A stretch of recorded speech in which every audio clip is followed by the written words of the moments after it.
Cześć, witam Was. No jak wiecie, w soboty nie robię materiałów, bo szykuję na drugi kanał, ale dzisiaj nie mogłem sobie odpuścić, bo no, temat jest, powiem Wam, niecierpiący zwłoki i postanowiłem rzecz jasna z Wami się podzielić. No, ale zanim zacznę, to jak zawsze chciałbym naprawdę bardzo podziękować Tobie, Paul, i Tobie, Jarosław Łyżwa, za postawienie mi kawki na supi. Wielkie, ogromne dzięki, bardzo to doceniam. Także dziękuję jeszcze raz Wam bardzo serdecznie za postawienie mi kawki na supi. Nie wiem, po prostu jestem Wam wdzięczny, bardzo Wam dziękuję. Dobra, moi drodzy, kurczę, mam tego materiału sporo, powiem Wam. I dzisiaj, no, nie dość, że w soboty nie robię, a dzisiaj zrobię i to długi materiał, bo mam sporo do powiedzenia na ten temat. Także, no, zarezerwujcie sobie czas, zapaszcie kawkę, otwórzcie piwko czy co tam i jedziemy z tym koksem. No, pewnie o tej debacie słyszeliście, która odbyła się wczoraj.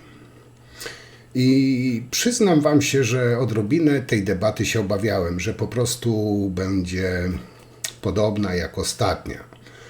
Czyli o wszystkim i o niczym, zwykłe bla bla bla. No ale powiem Wam, że to, co się stało, no, przeszło moje najśmielsze oczekiwania. Tak, wiem. I nieraz to tutaj na tym kanale słyszałem i wcale się tego, że tak powiem, nie wypieram. Nie jestem obiektywny, mam swojego faworyta. Tak, nie cierpię PiS-u i to nie jest żadna tajemnica.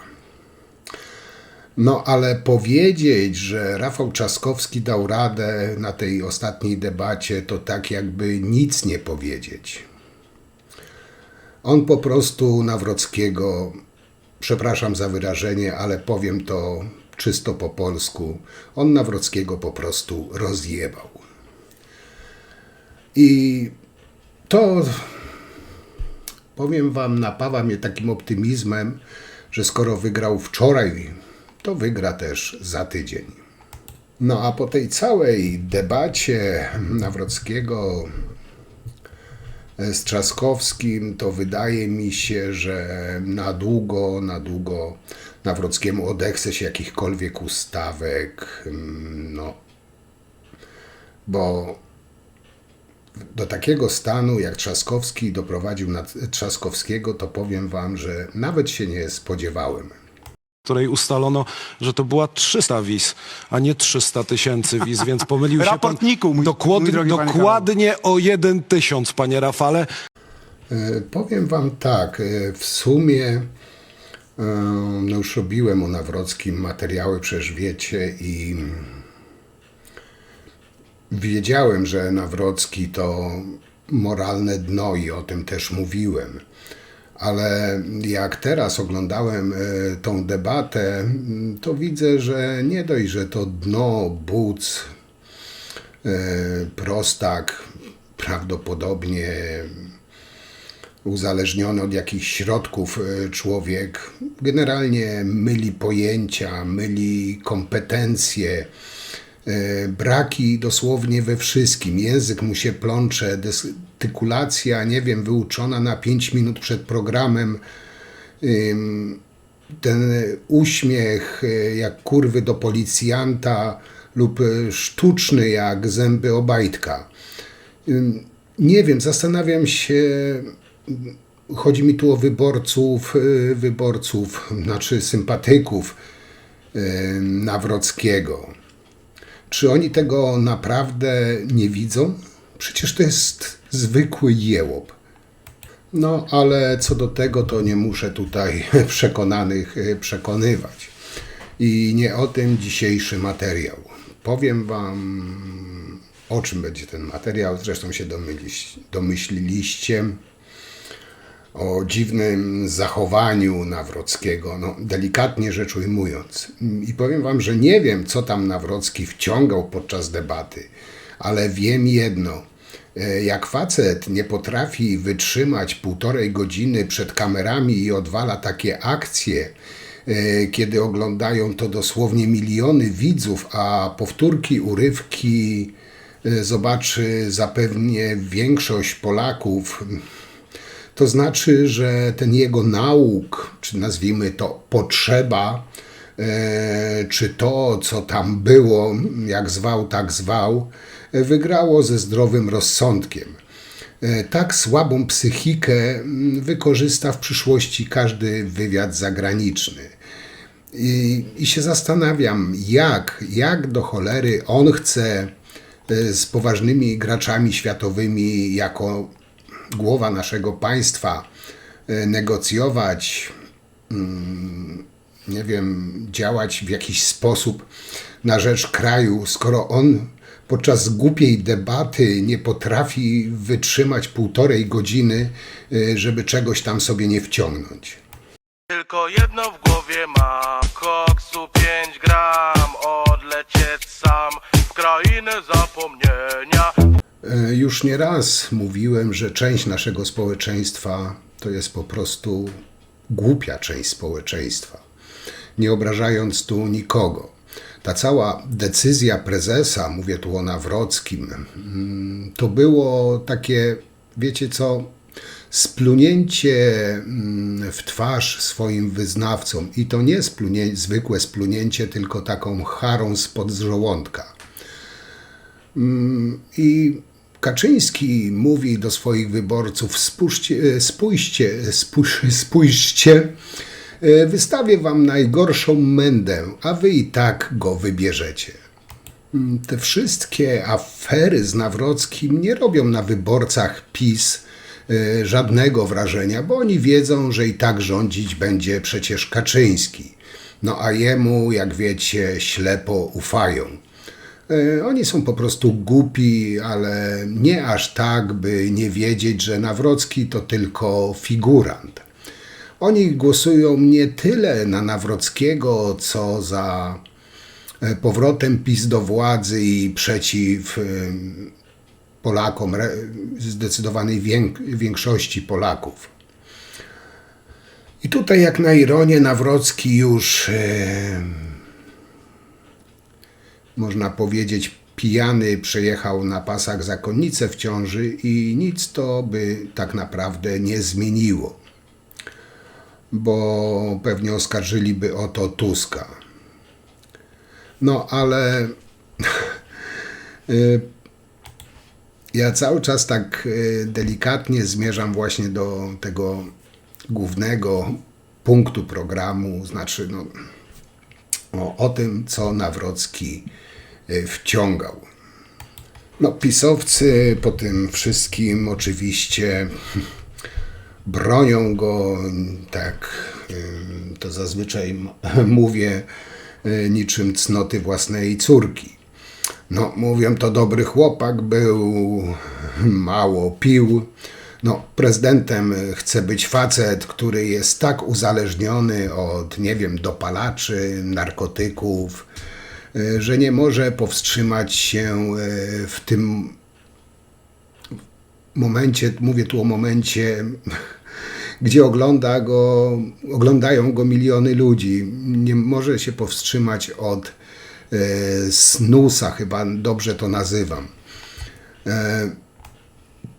Po prostu to nie jest też pierwszy wybryk Nawrockiego, wyskok, że nie może się publicznie powstrzymać od swojego uzależnienia. Także tutaj, drodzy pisowcy, to nie jest podrzucone przez służby specjalne Tuska coś tam, tylko Nawrocki jest po prostu uzależniony. Jest po prostu słabym gościem uzależnionym. Wielki sportowiec, który jest uzależniony. No, ale czemu mówię, że jest uzależniony? Bo i tutaj teraz dam chyba konkretne przykłady, nawet dla twardego elektoratu PiS-u. Być może coś wam zaświta w tych waszych pisowskich głowach, przebije się przez wasze pisowskie klapki. Nawrocki po tej debacie Zapytany, co to był za gest, co to był za ruch, co brał, Nawrocki stwierdził, że to, uwaga, nie powiem tego. Niech to powie sam Nawrocki. Panie prezesie, co to był za gest? O co chodzi z tym O co gestem, chodziło? panie? Gumę brałem, gumę. Gumę jaką? Bo internet huczy, gdyby mógł pan wyjaśnić. Chiba? Jeszcze raz, Cibo? Tak. Nie wiem, co to było, bo to bardzo rozgrzało internet, panie prezesie. No to cieszę się, to bardzo dobrze. No to może pan wyjaśnić, co to było? Czy czuje się pan wygrany po dzisiejszej... Nie wyjaśni pan, panie prezesie? Oczywiście, czuję się wygrany. Nie wyjaśni, Zdecydowanie. nie wyjaśni pan, panie prezesie, co to był za gest? Debata, która zapewni panu poparcie. No i Nawrocki znów kłamie. Jak słyszeliście, on brał gumę. Sam szef sztabu Nawrockiego, Szefernaker, jak widzicie tutaj w poście na X-ie napisał, że on rozwiązuje zagadkę, to był snus. Zapamiętajcie i zaraz przejdziemy do tego snusa. Nazywa to gumą nikotynową. Gówno, nie guma nikotynowa. No to takie bajki może dla naiwnych wciskać, że podobno, żeby nie usnąć podczas triady Trzaskowskiego. A tych, którzy mają jakieś niezdrowe sugestie, zapraszają na otwarte testy wydolnościowe i zdrowotne. O tym też powiem później. Ale przejdźmy do tego snusa, do tej gumy. Snus w Polsce jest nielegalny. To jest pierwsza sprawa. Kolejna. Wystarczy wyszukać w internecie nawet. Snus nie jest narkotykiem, ale to tytoń lub nikotyna o wysokim stężeniu. Substancja szkodliwa i uzależniająca. Kontrowersje wokół niego wiążą się głównie z wysokim stężeniem nikotyny, jakie proponują producenci. I teraz tak, dlaczego snus jest w Polsce nielegalny? I tutaj warto zaznaczyć, że w Polsce nie można produkować i wprowadzać do obrotu tytoniu do stosowania doustnego. Tu jest cały czas mowa o tej ich gumie. Mówi o tym artykuł 7 ustawy o ochronie zdrowia przed następstwami używania tytoniu i wyborów tytoniowych. Snus właśnie do takich wyrobów należy, przez co w naszym kraju jest nielegalny. Pięknego chcecie mieć prezydenta, nie? Przed milionami ludzi nielegalne substancje zażywa. I jeszcze inna kwestia, jeśli ten nasz Karolek zaraz po debacie tłumaczył, że podczas debaty wziął gumę, to czemu dzisiaj i w ogóle ta narracja pisowska się zmieniła, że to jest snus i że to nie była guma? No, czemu oni na okrętę kłamią? No ale to, że kłamią, to jest tam PAL 6, to do tego chyba zdążyliśmy przywyknąć. I zaraz ktoś powie, no ale on wcale nie jest uzależniony, może tak sobie wziął czy coś. No wiecie, pisowskie tłumaczenia są przedziwne. Więc ja dam teraz przykład dwóch króciusieńkich materiałów, gdzie był złapany też na wizji, gdzie to zażywał. Także zażywa to od dawna i ponowię moje pytanie, bo jeszcze mój materiał troszeczkę potrwa, ale ponowię moje pytanie, czy naprawdę chcecie mieć prezydenta, który nie potrafi się powstrzymać i na wizji zażywa środki, nie wiem, dopingujące. Zresztą cholera wie, co to było, no ale na pewno nic, bez czego by się nie mógł obyć ten nasz niedoszły, mam nadzieję, prezydent. Zobaczcie uzależnienie Karolka w dwóch krótkich jeszcze filmikach, w dwóch różnych innych sytuacjach. Dobrze, ja tutaj będę oddawał, będę siedział mikrofonem po prostu, żeby tamten już nie musiał wracać. A pani proszę pilnować Ja pozwolę. Dobrze mnie. Prezydenckich. Tak odpowiedział 40% uczestników tej sądy. Nie. 38%. Zależy od dalszych informacji. 18.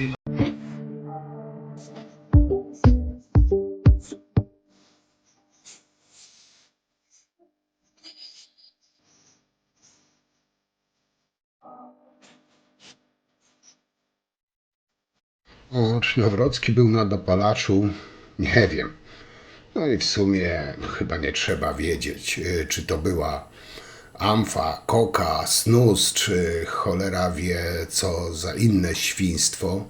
Nie ma to tak naprawdę żadnego znaczenia. Ważne, że nie wytrzymał. Nauk przejął nad nim stery.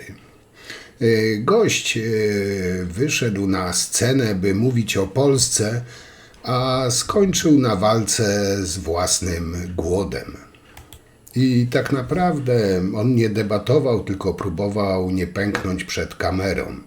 W pewnym momencie nie dało się już tego ukryć, trzęsące się dłonie, rozbiegane oczy, ślina pod wargą i ten gest nerwowy, desperacki, jakby bez tego woreczka zaraz miałby się rozpaść na atomy. Jak dla mnie osobiście, to nie był żaden kandydat, to był wrak. I to nie jest żadna przenośnia, żadna metafora. Facet nie potrafił wytrzymać jednej cholernej godziny bez zarzucenia sobie czegokolwiek tam, co on tam sobie wziął. A my, Polacy, mamy mu dać w ręce państwo serio? Zwierzchność nad siłami zbrojnymi? Poważnie? Komuś, kto nie panuje nawet nad własnym uzależnieniem? On się bardziej trzyma tego snusa niż konstytucji, a jak, nie wiem, przyjdzie kryzys, to co, zapyta Putina, czy może najpierw coś sobie zarzucić? To był taki wyrazisty, książkowy pokaz jego słabości, upodlenie i braku kontroli. I tutaj żadna wizja, żadne przywództwo, tylko człowiek na głodzie, który powinien być pod opieką specjalisty, a nie na scenie z orlem w tle. Cały czas podatki, zresztą dokładnie wczoraj pan to przyznał na rozmowie z Mencenem. To jest właśnie ta różnica. Natomiast jeżeli chodzi o politykę społeczną, ja to znowu, tak, po prostu to robię i mam nadzieję, że tego typu rozwiązania będą wprowadzane w całym kraju, dlatego że skoro zrobiliśmy darmowe żłobki w Warszawie, to dzisiaj jest to standard i wszystkie kobiety, wszystkie mamy w całej Polsce mają do tego prawo. Skoro budujemy centra aktywności międzypokoleniowej, gdzie seniorzy mają szansę na ciepły posiłek, mają szansę na to, żeby się spotkać na rehabilitację, żeby spotkać się z młodzieżą, wymieniać doświadczenia, to jest właściwie prawdziwa pomoc i to bezinteresowna pomoc, bo to jest dzisiaj najważniejsze. To wszystko robimy. Budujemy specjalne centra opiekuńczo-lecznicze dla tych seniorów, którzy mają trudniej w życiu i którzy nie mają już takiej formy zdrowotnej. Co to było? Możemy się domyślać, no znaczy ten snus niby, to sam powiedział ten szef sztabu. A może to była, nie wiem, efedryna, może jakieś białe, proszkowe wsparcie. Tak czy inaczej, kolejna wtopa Nawrockiego po tej debacie, gdzie stwierdził, że w jej trakcie wziął gumę do rzucia. No kuźwa, mógł coś lepszego wymyśleć. No ale tak powiedziałem, jak wam pokazałem, szef jego sztabu publicznie przekazał, że to był snus. Substancja niedozwolona w Polsce. No ale kto zabroni biednemu bogato żyć, prawda? Dla mnie to wyglądało tak, jakby Nawrocki wziął coś, co brał przed tymi ustawkami, którymi się tak szczyci. Ale i to nie pomogło generalnie w starciu z Trzaskowskim. LSD, hera, koga i hasz. Podziel się z kolegami, czym masz. No chciałoby się tutaj krzyknąć, no panie Karolu, to się pale nie mieści. No, debata na haju. Snus w Polsce jest nielegalny, a pan zażywa to na oczach milionów Polaków.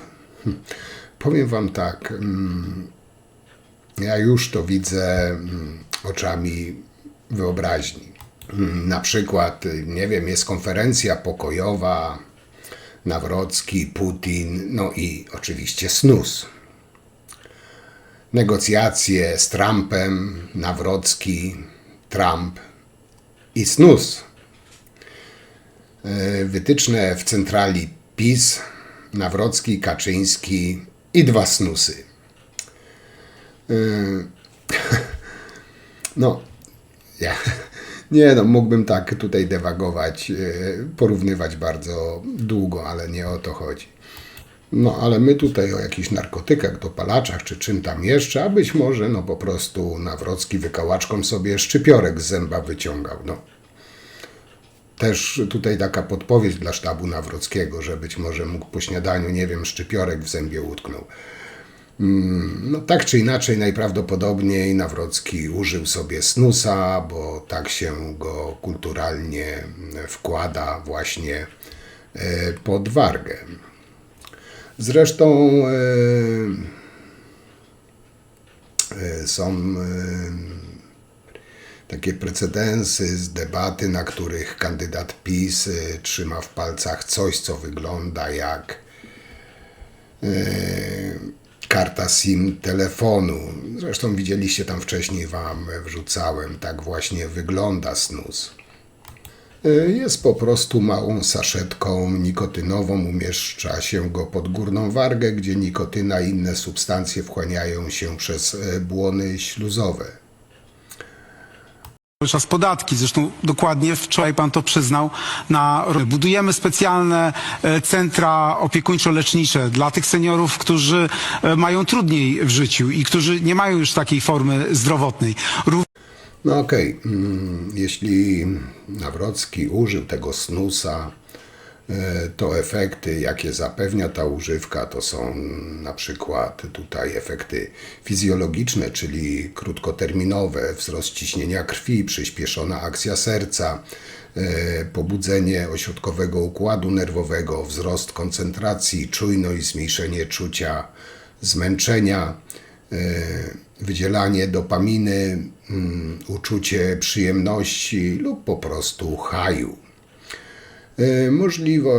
Możliwe zawroty głowy, nudności, suchość w ustach, zwłaszcza u osób z małym doświadczeniem, co Nawrockiemu, jak już się przekonaliście, nie grozi. No, efekty psychiczne. Uczucie euforii lub rozluźnienia, zwiększona uwaga i czujność może też wywołać niepokój lub rozluźnienie, szczególnie przy większych dawkach. No i można chyba powiedzieć, i wszystko jasne. A może, podkreślam słowo może, a może to wszystko, co powiedziałem powyżej, to nieprawda, może po prostu wziął, nie wiem, na przykład kokainę, bo efekt pobudzenia był po prostu błyskawiczny. Ty chcesz Polskę zmieniać, kuźwa, tobie słoma z butów wystaje, konopielką od ciebie trąci, kuźwa, do średniowiecza mamy wrócić. Dla mnie jesteś pisior niemyty. Ale powiem wam, że z jednej strony to się nie dziwię, nie dziwię Nawrockiemu, że musiał sięgać po jakieś tam, nazwijmy to umownie, dopalacze, bo facet poległ nawet w kategorii, której nie było, czyli matematyka. To było 300 wiz, a nie 300 000, więc pomylił się pan dokładnie o 1000 wiz. No, mnożenie z dodawaniem pomylić to już jest jednak wielka sztuka. Zresztą takich gaf było więcej. On nie uznawał wybuchu wojny na Ukrainie, gdzie Putin zajął Krym, to jeszcze nie było wojny. No ale właśnie jako historyk, człowiek po studiach, doktor, tak prostych czynności jak dodawanie, odejmowanie nie potrafi, to Powiem wam, że nie dziwię się, że musiał sięgnąć po dopalacza. Kto rozdawał jak nie PiS wizy na lewo i na prawo? 360 000 wiz Azja i Afryka. Kto przepuszczał migrantów? O tym mówił minister Czaputowicz. Kto stworzył polskie centra integracji cudzoziemców, o których pan teraz mówi, a przecież wie pan świetnie, że stworzył je PiS. Karola Nawrockiego. W polityce międzynarodowej pan się myli regularnie i tutaj też pan się pomylił. Chyba nie śledził pan analiz komisji sejmowej, w której ustalono, że to była 300 wiz, a nie 300 000 wiz, więc pomylił się pan Raportniku, mój drogi panie dokładnie o 1 000, panie Rafale. Koledzy chyba nie zadzwonili i panu nie powiedzieli. Moi drodzy, jak wiecie, od dłuższego czasu interesuję się, zajmuję się naszą polską polityką. No ale w obliczu tego, co się dzieje w tej kampanii prezydenckiej, no jakby na to nie patrzeć, jakby się, nie wiem, bardzo chciało, no ciężko przejść obojętnie. I tutaj mam tylko parę prostych pytań do wyznawców Prawa i Sprawiedliwości. Może nie pytań, może bardziej refleksji. Bo mimo tego, że no, nie jestem sympatykiem, delikatnie rzecz ujmując, PiS-u, ale naprawdę rozumiem, że można mieć, nie wiem, konserwatywne poglądy, nie popierać aborcji, związków partnerskich, być przywiązanym do religii i tym podobne. Okej, to wszystko naprawdę rozumiem. Jest wolność wyznania, poglądów, opinii. Nie zgadzacie się z nowoczesnym modelem świata. Okej, wasze prawo. Ale czy to oznacza, że taki prymityw, cham, sutener, człowiek, w cudzysłowie chyba to mogę ująć, wywodzący się ze środowisk kibolskich i mający niejasną przeszłość, niejaki Karol Nawrocki, to według was naprawdę idealny kandydat na prezydenta Rzeczpospolitej? Nie wiem, jeśli możecie, tutaj nawet w komentarzach odpowiedzcie mi łaskawie, bo dla mnie to jest naprawdę no, niepojętne. Powiem wam taki przykład. To było tuż po jego namaszczeniu w 2017 roku na dyrektora II wojny światowej, kiedy to PiS swoimi ślizgimi łapami bezczelnie wyrzucił z tego stanowiska profesora Pawła Machcewicza. Nawrocki już wtedy wydał się, jakby to określić, dziwnym człowiekiem dla pracowników Muzeum II wojny światowej. Dał się poznać jako typowy taki pisowski knur, karierowicz, cham bez jakiegokolwiek kręgosłupa moralnego.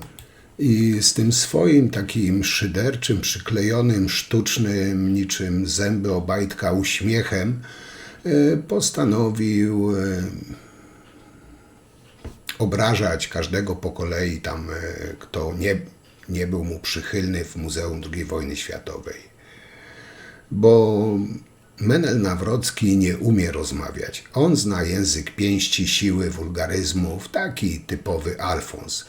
Czy naprawdę waszym zdaniem, drodzy Polacy, drodzy sympatycy PiS-u Nawrockiego, czy waszym zdaniem to naprawdę Polacy to jakieś prostytutki, który sutener Nawrocki powinien trzymać krótko za mordę? Bo widząc wasze poparcie i uwielbienie dla niego, no chyba tak. Doktor? Doktor? Doktor? Doktor? Pan doktor... Doctor? Doktor? Doctor? Panie doktorze... Doktor? Pan doktor... Doktor? Doktor? Pana doktora... Doktor? Doktor? Doktor? Doktor? Panie doktorze... Doktor? Doktor? Doctor? Doktor? Panie doktorze... Doctor? Doctor? Doctor? Doctor? Doctor? And... Panie doktorze... Doctor? Well, Doktor Sławomir Mencen i we miss anyone? pan doktor... Doctor? Doctor? Doctor? doktora Sławomira Mencena.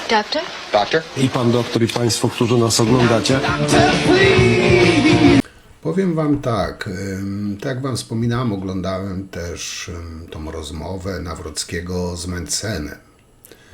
I jest coś takiego jak mowa ciała. Według mnie osobiście Nawrocki ma nieczyste intencje. Czemu? Zawsze błądzi wzrokiem, unika patrzenia rozmówcy prosto w twarz, głupkowato się uśmiechał. Taki cały typowy Nawrocki. Namaszczony przez Kaczyńskiego, przez PiS na prezydenta, zaprzeczał całej polityce pisowskiej prowadzonej przez 8 lat ich rządów. To pokazuje, gdzie on tak naprawdę ma was, drodzy wyborcy Nawrockiego, wyznawców PiS-u. Powiem wprost, ma was wszystkich w głębokiej dupie, sprzeda was w pierwszej kolejności. Jeśli byłby tak świetnym kandydatem, to na przykład miasto Gdańsk z pewnością udzieliłoby mu wsparcia. Tymczasem on można powiedzieć w moim i w jego mieście zgarnął zaledwie 16%, bo go tam po prostu ludzie znają. To chyba nie świadczy dobrze o takim kandydacie, to musicie przyznać. Z jednej strony jestem dumny z gdańszczan, że nie ufają prymitywowi, z drugiej strony jest mi wstyd, że takie coś jak Nawrocki pochodzi właśnie z tego pięknego miasta. Jak coś wygląda jak kaczka, jak chodzi jak kaczka, jak kwacze jak kaczka, to jest kaczką. Pan jest politykiem PiS-u i pan się tego nie wyprze, bo wszyscy Polacy mają swój rozum. Ja się nie wyprzę. Nie wyprze się pan ani Kaczyńskiego, ani się pan nie wyprze Morawieckiego, wszystkich pana kolegów, którzy pracują w sztabie i sam pan o sobie powiedział, że jest decyzją Kaczyńskiego, więc traktujmy się poważnie. Powiem tak, znam trochę wyznawców PiS-u i na co dzień z tymi, co się spotykałem, to są przeważnie, o ile się nie mówi o polityce oczywiście, przeważnie ludzie mili, uczynni, gościnni, grzeczni w rozmowie. Tak, mówię o pisowcach, że takich znam, takich spotykam. I tym bardziej, naprawdę tym bardziej dziwi mnie poparcie dla Nawrockiego. I uwierzcie, nie chcielibyście mieć takiego sąsiada po, nie wiem, wyjściu z mszy. Gadalibyście, że to taki prostak i cham. Tymczasem namaszczenie go na prezydenta RP przez Kaczyńskiego. Zawsze mi się wydawało, że w wyborach głosuje się na jakiś autorytet.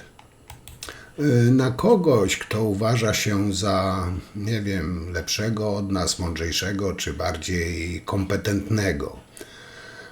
Ale jeśli takie nic jak Nawrocki, taki osiłek, cham, prymityw, karierowicz, po prostu miernota jest dla was autorytetem, to kim, a może czym wy w takim razie jesteście, drodzy pisowcy? I przyznam wam się, że perspektywa, iż człowiek, który brał udział w kibolskich ustawkach,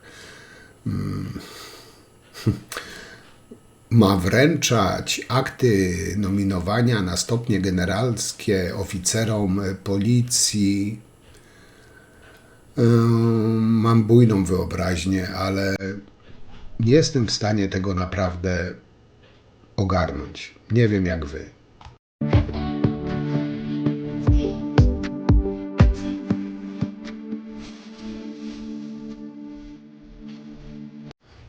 Powiem tak, jeśli ktoś nie lubi Trzaskowskiego, okej, ma prawo. Jeśli formacja, z której się wywodzi, wydaje mu się, nie wiem, zła, niedobra, okej. Można nie lubić Platformy, Tuska, w ogóle demokratycznej klasy politycznej, no ale tutaj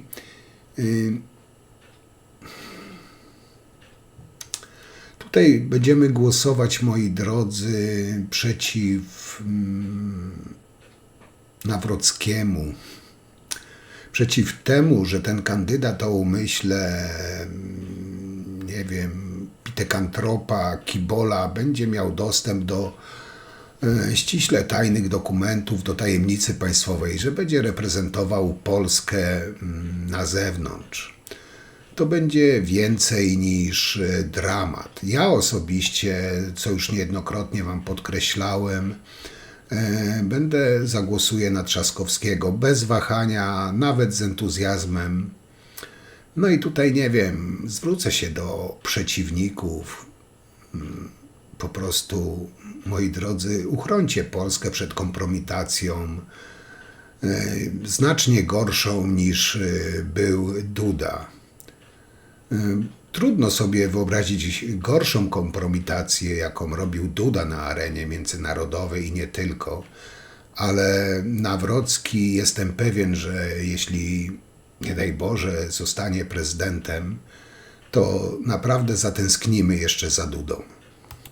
Przeszłość danej osoby ma znaczenie. Wyobraźmy sobie, nie wiem, masz dziecko, żonę, rodzinę, pracę, a w wolnej chwili idziesz się napierdalać z kibolami w lesie na ustawkach. Potem co, wracasz do domu i co, nagle stajesz się wzorem ojca, męża, tak? Zostawiasz to za sobą, no, a godzinę temu skatowałeś jakiegoś, nie wiem, niewinnego człowieka dla zabawy. Weźcie to proszę pod uwagę. I powiem wam, że dla mnie jest to cholernie po prostu żenujące, żeby człowiek pokroju Rafała Trzaskowskiego, wykształcony w najlepszych uczelniach światowych, kultura, umiar, kompetencje i przyzwoitość, musiał walczyć o prezydenturę z Alfonsem, przyjacielem sutenerów, półświadka, kiboli oraz oszustem. To nawet wstyd jest robić takie porównanie tych dwoje ludzi. Niektórzy mówią o nim buła, inni po prostu wielki buł. To Patryk Masiak, skazany za porwanie kobiety, a prywatnie długoletni znajomy Karola Nawrockiego. Co do relacji z Karolem, raczej jej nigdy nie kryliśmy. Wielki buł zarabiał na prostytucji kobiet, które miał do tego traktować w sposób wyjątkowo okrutny. Może z tą kobietą, którą przykładł do kaloryfera z kolegami i 3 dni ją trzymali z workiem plastikowym na głowie, może ją ci przyprowadzić. Ten sam człowiek określa Nawrockiego jako Naszego kolegę, który chce być prezydentem? naszego kolegę? No właśnie. Takich znajomych jak Buł Nawrocki ma więcej.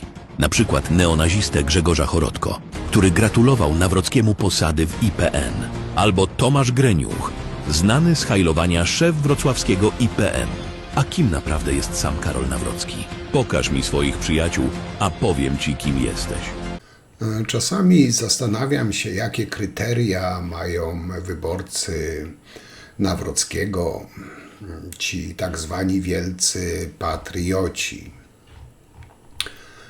Dla mnie prawdziwymi bohaterami to są ludzie ci, którzy walczyli o ludzi, dla ludzi, którzy walczyli za nasz kraj, a nie dla rozładowania prymitywnych emocji.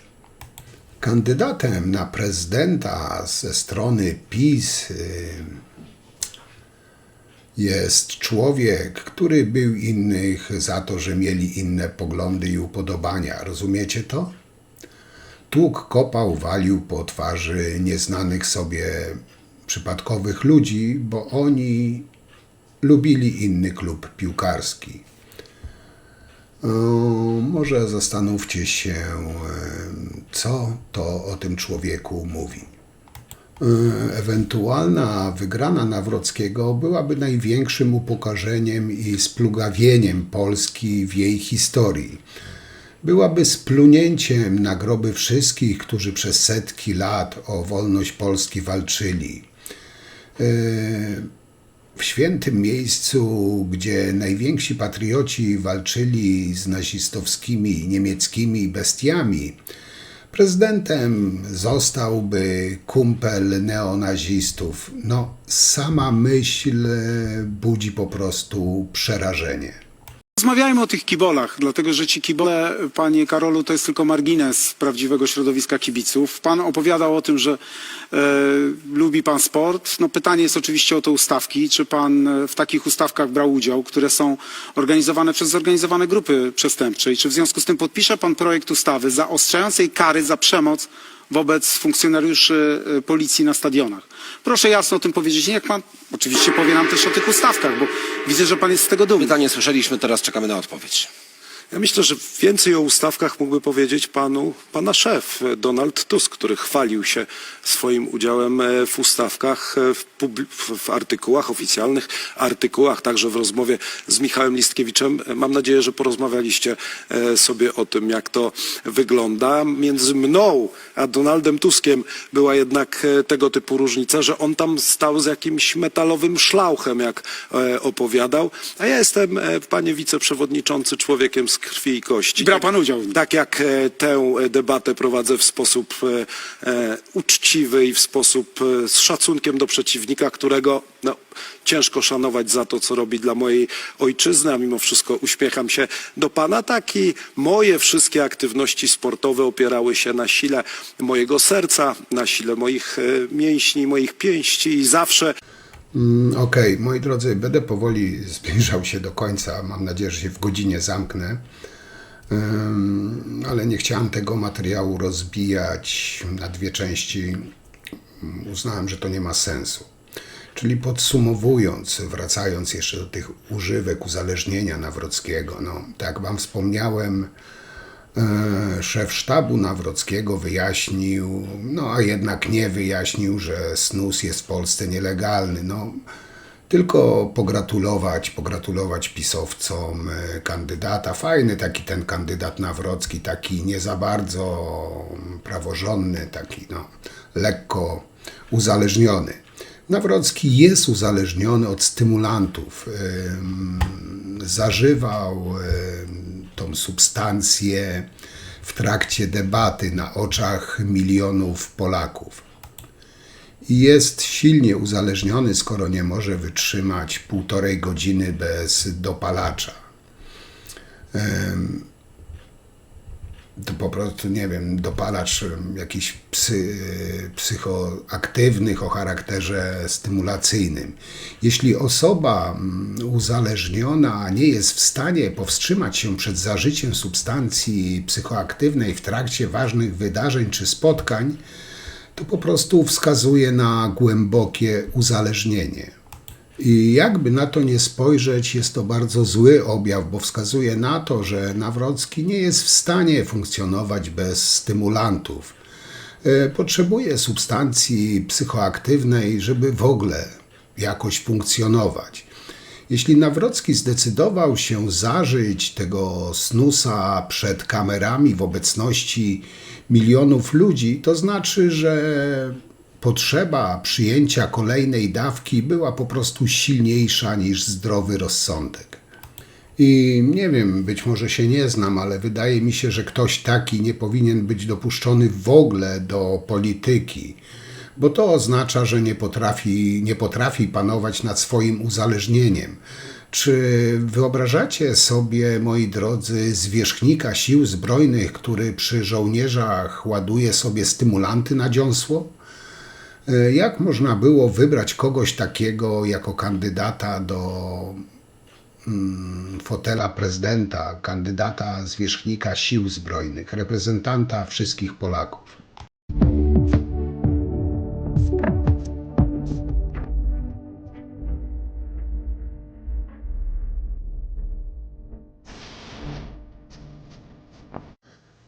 Pogrzebałem trochę i poszukałem, czym jest w ogóle ten snus, od którego jest uzależniony Nawrocki.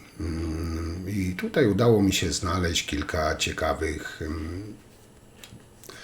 faktów informacji na temat tego dopalacza Nawrockiego. Snus jest stymulantem, ponieważ zawiera, tak jak Wam wcześniej wspominałem, bardzo dużą dawkę nikotyny i innych substancji psychoaktywnych. Snus jest substancją psychoaktywną o działaniu stymulacyjnym. Te substancje w tym snusie wchłaniają się przez błonę śluzową jamy ustnej, działają na układ nerwowy, aktywując receptory cholinergiczne, co prowadzi do uwalniania dopaminy i adrenaliny. No i efekty to jest zwiększona czujność, koncentracja. Użytkownicy mogą odczuwać poprawę skupienia, energii, podwyższenie tętna i ciśnienia krwi. Snus stymuluje układ sercowo-naczyniowy. Uczucie relaksu i przyjemności dzięki ujawnianiu dopaminy nazywanej hormonem szczęścia. I tutaj badania wskazują, że snus może działać zarówno pobudzająco, jak i uspokajająco w zależności od dawki i okoliczności. Na przykład użytkownicy opisują uczucie buzu, pobudzenia, trwającej od 20 minut do godziny po umieszczeniu snusu pod wargą. Jednak regularne stosowanie prowadzi do tolerancji, co może skutkować uzależnieniem wymagającym większych dawek dla osiągnięcia tych samych efektów, co pewnie ma Nawrocki. Takie silne uzależnienie można było wczoraj podczas debaty właśnie zaobserwować u Nawrockiego, który stracił kontrolę nad sobą i na oczach milionów ludzi władował sobie w dziąsło woreczek z snusem. Powiatowe, policji, w Komendę Straży Pożarnej, właśnie w centrum zajęć. Powiem Wam tak, te kilka sekund może Nawrockiemu zaburzyć tę misternie przygotowaną, tą bolszewicką propagandę. No bo nie wytłumaczy tego gestu, a jego przeciwnicy bezlitośnie ten gest wykorzystają, co już zresztą się dzieje. Jestem tego najlepszym przykładem. W tej całej debacie Nawrocki pokazał się jako prymitywny cham, człowiek nie mający żadnych predyspozycji do funkcji prezydenta Polski. Ale zdyskwalifikować go może właśnie ten drobny gest. I ten przekaz właśnie powinien latać 24 na dobę przez następny tydzień. No bo albo będziemy mieć prezydenta, albo po prostu dresać puna przemocowca, który biega z kastetami po lesie. Gdybyśmy byli demokracją niezniszczoną przez 8 lat patologii pisowskiej, Nawrockiego nigdy nie byłoby w tym miejscu, w którym jest teraz. Sam Nawrocki po wzięciu czegoś tam, nazwijmy to na wizji, wzywa teraz Trzaskowskiego na testy narkotykowe. No powiem Wam, facet ma tupet, trzeba mu to przyznać. Ale jest to taki plugawy i desperacki sposób, by w oczach swoich zwolenników uwiarygodnić tezę o zamierzonej prowokacji. Ale przyjmując nawet taki scenariusz, pachnie to wyłącznie takim politycznym chuligaństwem z metodami z castingu na bramkarza w szemranym klubie nocnym. Przynajmniej ja to tak odbieram. No i kończąc już, bo naprawdę się rozgadałem, ale już kończę. Na koniec, jak zawsze, mały apel z mojej strony. Drodzy wyborcy koalicji 15 października, Trzaskowski jest teraz naszym wspólnym kandydatem. Nie Platformy, nie Tuska, ale całego obozu demokratycznego. Jeśli przegra on, to przegrają też wszystkie te nasze ugrupowania, liderzy, bo nic nie będą mogli zrobić przy hamulcowym prezydencie z PiS. Mam na myśli tu właśnie ćpuna Nawrockiego. Żaden postulat tego ugrupowania, żaden pomysł po prostu nie zostanie zrealizowany. I tutaj nie ma co się łudzić, że nie wiem, przeczeka się do 2027 roku, potem będą wybory do Sejmu. To tak naprawdę niczego nie zmienia, bo jeśli Nawrocki zostanie wybrany, to będzie tym, ciężko nawet to wypowiedzieć słowo w przypadku Nawrockiego, prezydentem do 2030 roku. Zobaczcie, jak było ciężko, bo naprawdę było ciężko znaleźć przez 2 lata tej katobitacji, a co dopiero przez kolejne 5 lat. Tak naprawdę żaden rząd tego nie wytrzyma i właśnie pisowcy na to liczą.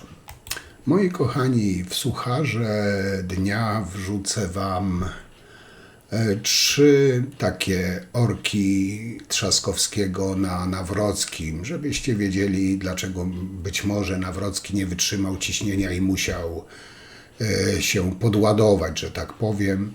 Także jak będziecie mieli ochotę, to sobie obejrzyjcie. Wiem, że dzisiaj bardzo dużo mówiłem, długi wyszedł ten materiał, ale myślę, że warto było rozłożyć na czynniki pierwsze tą przypadłość Nawrockiego. Także ja wam już bardzo dziękuję, tak nietypowo w sobotę. Jutro jak najbardziej live o 18:00 aktualny i jeszcze raz wszystkim darczyńcom z całego serducha wielkie, ogromne dzięki. Także na dzisiaj to tyle. Widzimy się jutro na live. Trzymajcie się. Cześć.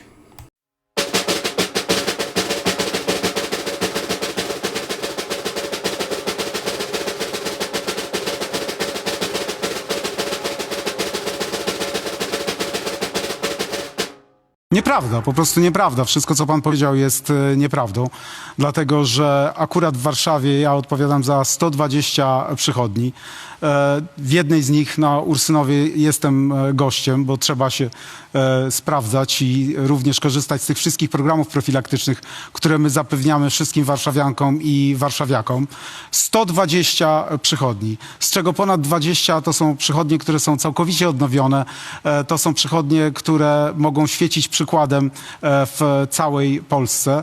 I ten system przychodni jest jednym z najbardziej nowoczesnych. Do tego 10 szpitali, bo pan przez cały czas opowiada jakieś historie, panie Karolu, tylko że pan nie ma żadnego doświadczenia zarządczego. Niczym pan nie zarządzał. Pan nie potrafił nawet zarządzić kilkoma pokojami w swoim muzeum, bo sam pan z nich korzystał i do dzisiaj pan za nie nie zapłacił. Natomiast ja zarządzam 10 szpitalami. Zarządzałem tymi szpitalami w bardzo trudnych warunkach. W momencie, kiedy wybuchł COVID i pana koledzy byli odpowiedzialni za bardzo złe podejście do tego, jak sobie z tym radzić.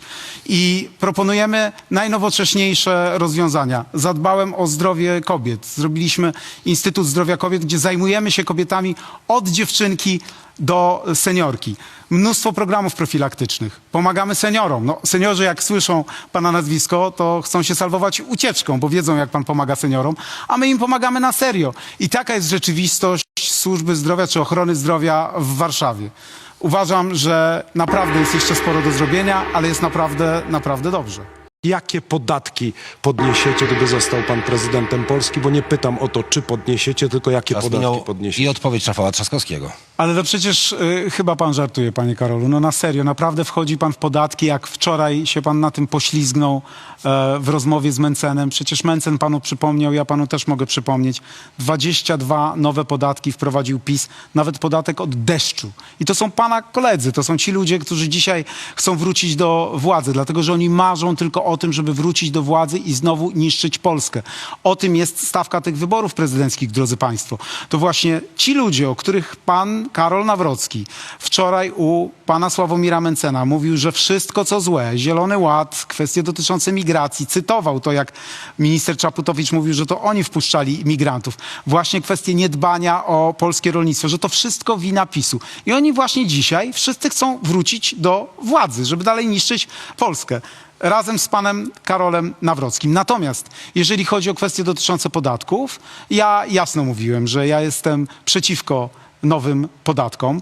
To PiS wprowadzał podatki, a pan w podatku katastralnym, nawet pan wczoraj udowodnił, że pan nie wiedział, że to jest podatek, bo pan tak namieszał, najpierw pan był za podatkiem katastralnym, powyżej 3 mieszkań. Jak się pan doliczył, że pan w końcu ma te 3 mieszkania, no to pan zmienił po prostu w tym momencie zdanie. Pan nawet nie wie, co to jest podatek. Drodzy Państwo, przed nami wybory prezydenckie i bardzo potrzebna jest wasza mobilizacja, dlatego że naprawdę będzie na żyletki. Wybierzcie prezydenta, który po prostu lubi ludzi.